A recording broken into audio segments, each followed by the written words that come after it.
Let's return to This Week in America. Here's your host, Rick Bratton. Welcome back, everybody, coast to coast. This Week in America.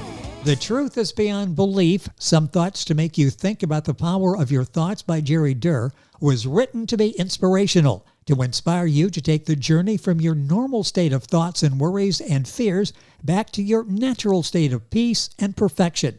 Its intention is to have you think of the things you may never have thought about before, and it's meant to help you see more deeply into the miracle of yourself and life itself. The thoughts are meant to help shift your perceptions of yourself and the world. Now, besides spending many years studying religions and philosophies of the world, Jerry spent most of his life in the field of engineering, which has provided him with the opportunity to better understand the amazing perfection of the physical world to the non-physical realm of electromagnetic waves, which continuously permeate our atmosphere.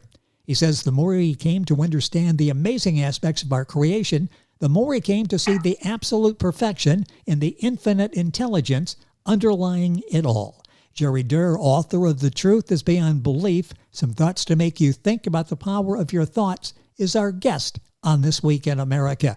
Jerry, welcome to the program. A pleasure to have you with us. Thanks, Rick. It's great to be here. Happy Thursday. Well, happy Thursday to you, and I'm glad you're here. I always get smarter after conversations like this, so I am looking forward to learning something during the course of our conversation today. The book is The Truth is Beyond Belief, Some Thoughts to Make You Think About the Power of Your Thoughts. You mentioned a spiritual directive. In writing this book, what was your primary spiritual directive? You know, to me, it was, I just enjoyed, as I was growing up and got started reading the Eastern philosophies, the books and all that. And I would even underline all that and the I Ching and all kinds of good stuff. And I realized I favored that direction. And so I would always take notes and all that. So as the years passed and I accumulated this notebook full of notations and important thoughts and ideas, I thought, well, you know what? I wonder if I can find a way to put this together and simplify it and share it with some other people. So that's the result of trying to, like I said, I used to underline one thought on every page. So when I decided to write this book, I decided, you know what? I'm only going to put one thought on each page. Keep it simple. I love that format because it is simple and your thought there sinks in. We have a chance to go back. It sort of slows the pace down to this hectic world around us, and we get to look at it. We get to really think about it. The format is excellent. The book is laid out in a really relatable way for the reader. The book is The Truth is Beyond Belief, Some Thoughts to Make You Think About the Power of Your Thoughts. Jerry Durr is our guest on the program. D-U-R-R, his website, his name, Jerry Durr, DURR.com. Book available wherever books are sold. A link on our website, thisweekinamerica.us. Talk about the power of wisdom and knowledge. How important is that? How important has that been to you in understanding life and appreciating life much more? Well, I think as I was growing up and started to study these different things, I found out that the I Ching and some of those different religions had divided into four main categories. I saw that wisdom and knowledge was one of the four that I really started to favor. And that was when I recognized how, what do I want to say, not too many directives and books and all that look into that. Everybody's really busy looking at life, and I'm not blaming them. I'm just realizing that it takes a little extra time and looking in a different direction than the majority of, hey, out of my way, man, I got to get to the store and back. Yes, exactly. And that theory, that philosophy, that way of life comes across in Jerry's book, The Truth is Beyond Belief. All of the studying that you've done and continue to do, what are some of your favorite insights that you've gained from these studies? Wow. Well, I have to admit there's a lot of them, but I think the one of the first ones and the important part is that I've come to realize that all of life is paradoxical. It contains good stuff and bad stuff. And no matter what, we look at the opposites. And that's why it's a play of opposites. And also at that crux, I'm realizing that critical thinking is really at the root of everything in life. All the greatest things in the world and all the terrible things in the world are all the result of critical thinking. So one quality is behind the best of everything and the worst of everything, which to me is really great. And I've come to recognize that I see it as, there's three basic stages in life. We sit upright and look around and start to assess the situation. And that's step one. Step two, we get to thinking, you know what? If I could get over there a little bit quicker and all that, that would be great. What I call the could be's. That's step two, section two.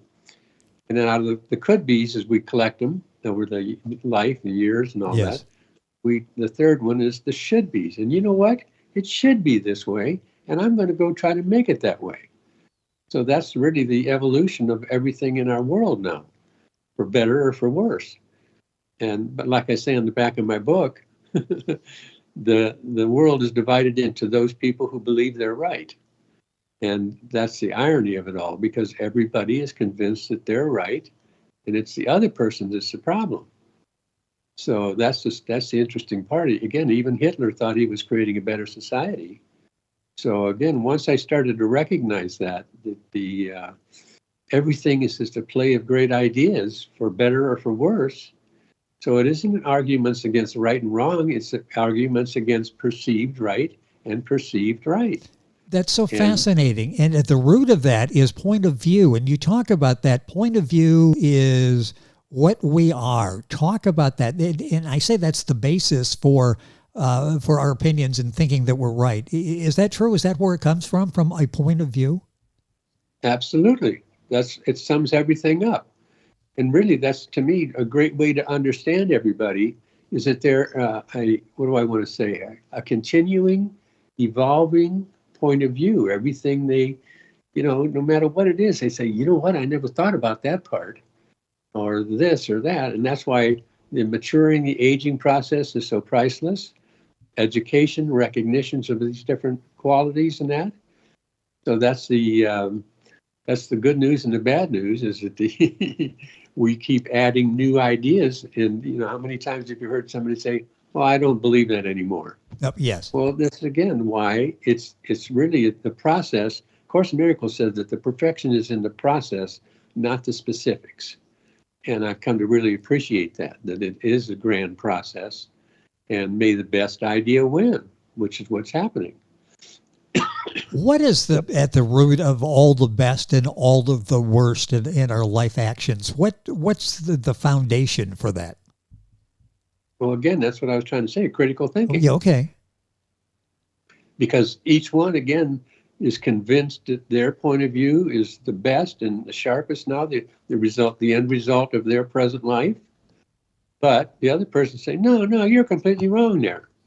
So that's why it's helped me to appreciate that it is the process. That's all life really is a process. And may the best idea for the moment, for the time, win. However, if a better idea comes along, it'll start to get replaced. So it's a pretty cool idea. Jerry Durr is our guest on the program. That's D-U-R-R. The book is The Truth is Beyond Belief, Some Thoughts to Make You Think About the Power of Your Thoughts. His website, jerrydurr, DURR.com. Book available at Amazon, all of the usual places. You've said this before, and I'm going to go back on this again because it's so important.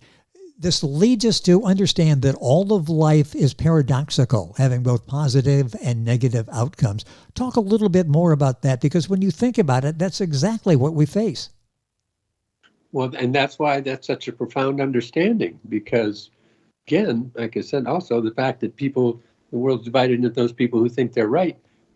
For the moment, they're convinced that their point of view is the best. However, the good news is about the perfection and the process of life is that as you keep moving through, like I said, you may come and realize, I don't think that so much anymore, etc. So that's why it really is a grand process. And, all we need to do is try to be patient. And the dilemma is we get carried away. And I remember studying a chart one time, looking at the wars between, that goes back thousands of years. It was an Amazon jungle. There was 230 people tribes on each side of the river, and they were at war with each other out of 5,000 square miles. So it Yes. just made me realize that, it's a play of ideas, for better or for worse. How did you evolve as a person, as someone with understanding of life and what's going on around us?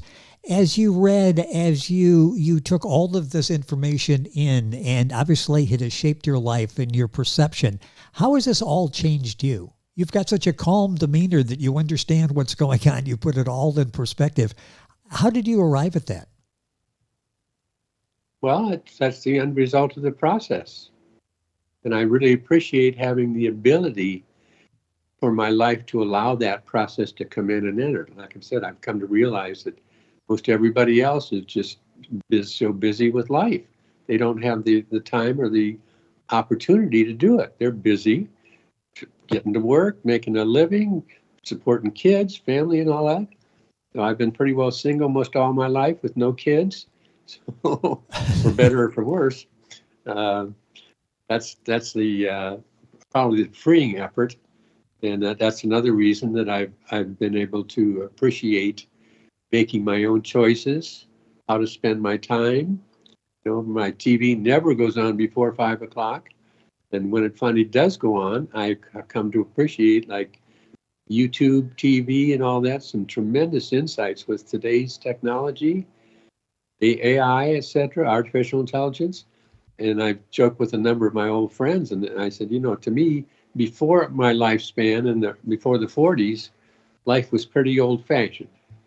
And then in the 40s and all that, the war was over, people came home, they started to build roads and cars and houses, and pretty soon we're into the great 50s, and TV came along and rock and roll, and we just Yes. ended up evolving into such a great lifespan. That's what I say, and I've really come to appreciate that. But I have to recognize, as again, watch my YouTube at night and see what's coming with AI. It's scary. That's all I can say. It's just sobering to realize it's unbelievable. The intelligence that's behind all this, that's what I'm recognizing now, really is infinite.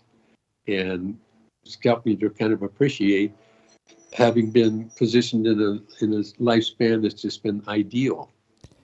Well, you really have. You've talked about, and we've sort of shared the lifespan, some of the milestones we've gone through with all of the changes. And you see young people, and they've sort of picked it up with with computers. They've never known what to do before that, or television that didn't sign off at 12 o'clock at night and played the national anthem and go away. And a choice of 500 channels, and we had 3 as we were growing up. You sent me a note about transistors, and I love that. As a child, you grew up, what soldered together a transistor radio. It was like state of the art at the time, and now it's just it's a piece of history, isn't it?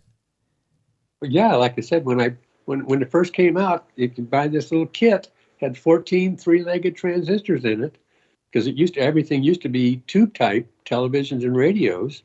I thought, wow, this is cool. So I got one of those, soldered it together, got it running now. And for the fun of it, a while back, I got to thinking, gee, transistors, they've really evolved. And a lot of people don't realize it, but I think I asked Siri one time, I think I get the figures where I wrote them down. Something about, where is it? Well, it's a staggering number that's available now. I mean, Unbelievable. 1 million, something like the question was, Siri, how many transistors can you fit on the head of a pin now? 1 million transistors. Unbelievable. And that's exactly where we're going. The technology now is fantastic. And because of all that, it's really transforming us into, I jokingly, when I send emails, and I've said for quite a while now, that the future is now. We're not going into it. It's already now. It's here. The technologies are unbelievable. And it's actually, and again, I've been an engineer all my life, it's actually getting hard to keep up. It's mind-numbing. Well, it's So interesting to hear from an engineer say that. It's just the average person out there trying to get through life. It's like it's going way too quickly. An engineer says, it's moving along at a pretty good clip as well. You've got a quote that I really like. It's a French author, Colette. I'm going to say, I hope I'm pronouncing that correctly. He once said, "I've had such a wonderful life. I just wish I had realized it sooner." Does that sum up where we are for most of us? We go through well, life so quickly. I know when I read that, boy, I thought, bingo, that nails it. Yes. And don't let that happen to you, so to speak, because it's really a fantastic understanding. No matter when we finally awaken to the recognition of the miracle that it's been, and how lucky we still are to be here, that's to me is absolute good fortune. But again, it's I know my first chapter in the book, called The Extraordinariness and Ordinariness, is one of the strangest sounds, because what kind of a chapter is that? But that's the thing that I've come to realize, is that the most extraordinary thing about this miraculous life is how ordinary we've just come to accept it to be.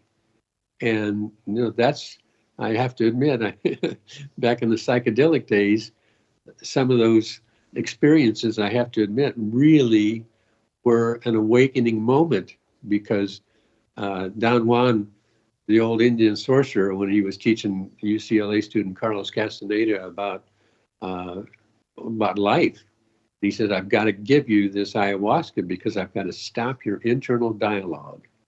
And that was so amazing when you finally take some of that and your internal dialogue finally stops for the first time, and you just experience this spectacular silence, a quiet mind, peaceful.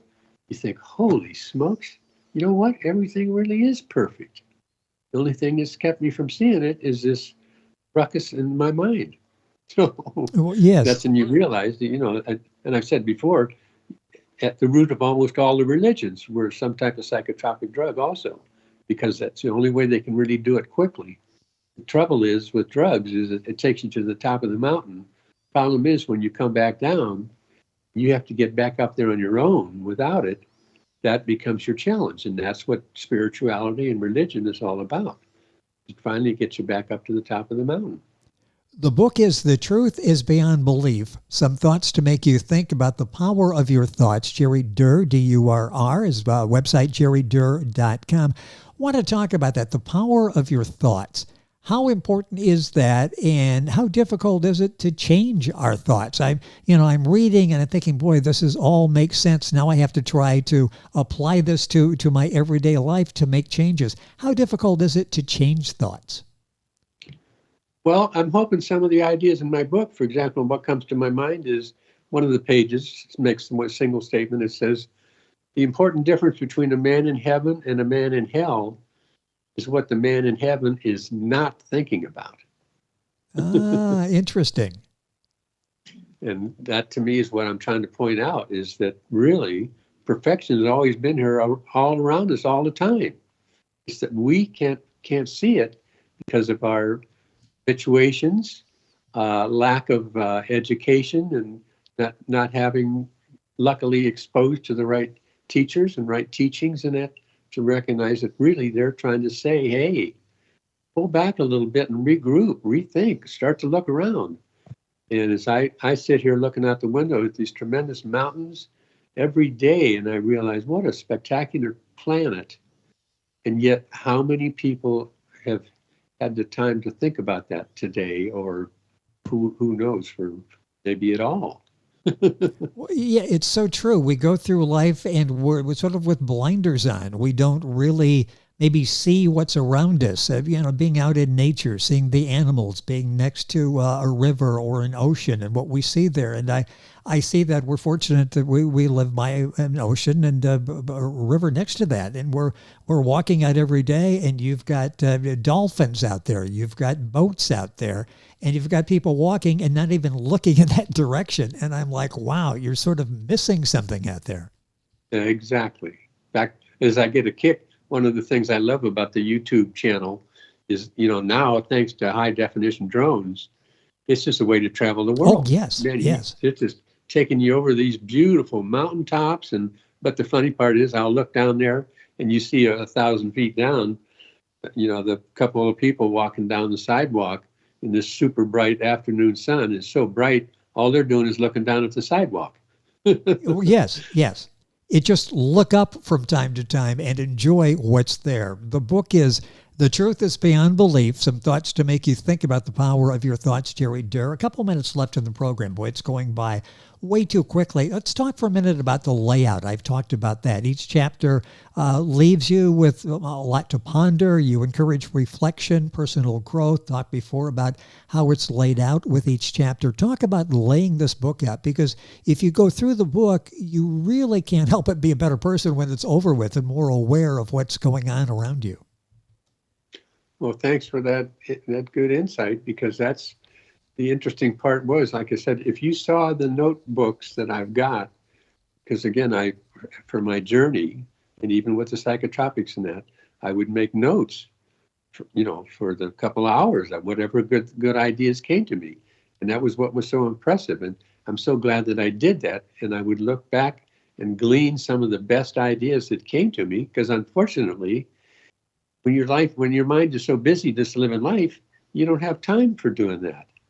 And the truth is, if you get a chance, and again, that's why it's rare people that get the opportunity to have a quieter life, you start to realize this and how amazing everything really is. And you think, wow. So let me carry on like this for a little bit, and the next thing you know, you're realizing it's kind of like I'm not a what do you call it? A recluse. I still enjoy. I live in a great little 300-unit senior mobile home park, and just enjoy the activities up at the clubhouse and all that. But I also really cherish the quiet days, because I've chosen not to get involved with a lot of different activities. It's just so priceless to be able to sit back and reflect on the absolute perfection. Again, we all hear this, and again, getting back to my extraordinariness of ordinariness, again, people don't realize that, here we are with these bodies, unbelievable, 17 trillion cells. Each cell has got 3 feet of double-stranded DNA, perfectly programmed to do everything. And unfortunately, once we learn that, school or whatever, we slide it over to the other side of the ledger and said, okay, I got it, ho-hum. But the truth is, the more I look at life and see how amazing, I just watched, little baby chirps, birds following their mother up and down the fence post. Oh, yes.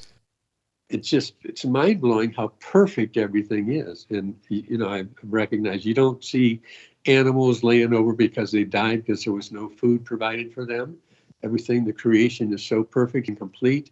They've got whatever they need for as long as they need it.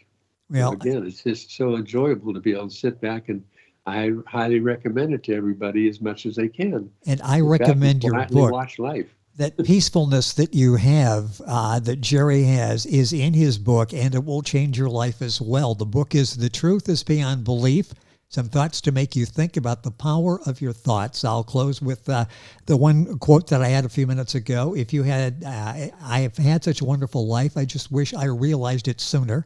I think that would apply to all of us. And the way, Jerry, you close your emails, I love that. Treasure every day. It's 3 simple words, and the very powerful words and meaningful words. Jerry Durr has been our guest on the program, D-U-R-R.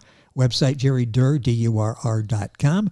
Book available wherever books are sold. Jerry, it's been a pleasure having you on the program. So much more we can talk about. I hope we have a chance to do this again. Thank you for being with us on the program. Thank you, Rick. You're the best. It's really been great. Well, wish everybody good luck. It's been a pleasure having you here. And remember, treasure every day. Those are Jerry's words. Let them be your words as well. We'll give you some motivation and to slow things down and appreciate the world around you. Jerry Durr, D-U-R-R, has been our guest on the program. You're listening to This Week in America. Information on Jerry's website available on our website, thisweekinamerica.us. And we are back on today's program right after these messages. This Week in America is online. You can visit our website, thisweekinamerica.us. Scott Pinkerton, associate producer of This Week in America. Jay Anderson, segment producer. Ben Watson, webmaster. Otto Bechet, director of engineering and TV production. This Week in America produced and is a trademark of Blue Funk Broadcasting, LLC. For information on all of our guests and to listen to this week's show, our website again at thisweekinamerica.us. And I'm Sean Bratton, executive producer of This Week in America.